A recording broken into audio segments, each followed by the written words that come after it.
So when we talk about not only recruitment, but retention of workers, we know that employers would be well served by thinking about settlement in the broader context. It doesn't mean that employers have a legal responsibility to provide the settlement supports themselves directly. They're not responsible necessarily for arranging housing or ensuring that their new employees' kids are enrolled in soccer practices.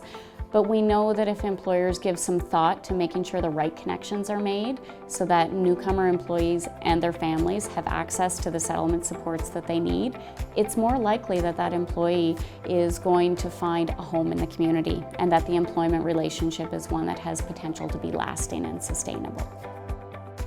At Glen Haven, we always say we have 300 care superheroes, extraordinary care superheroes, and that is so true, not just now in this time of a pandemic, but even long before that. We're often asked how our staff are so welcoming, what we did, but when it comes to our newcomers, our staff just instantly did that. They were welcoming, they saw them as members of the team. Our staff have been phenomenal about embracing newcomers. Whether those newcomers are coming from another country or whether they're coming from our community, we have a huge labor gap, and they recognize that the skilled talent that is coming in had added huge value to our organization.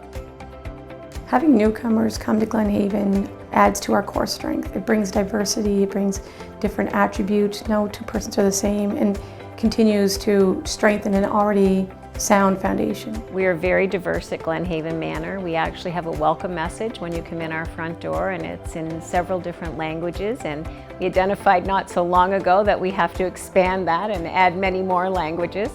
I think there's a general buzz when someone's coming that we know new, we're anticipating, we're looking forward to it. I think that it's always an exciting time.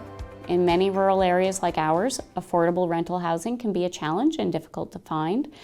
So we've looked for creative solutions. We've brought employers together with local landlords. We've had discussions with property developers. With our local lead employer, they even went so far as to find a creative solution in creating a transition house. Approximately 3 or so years ago, we identified that there was a challenge with housing here in our local community for our newcomers.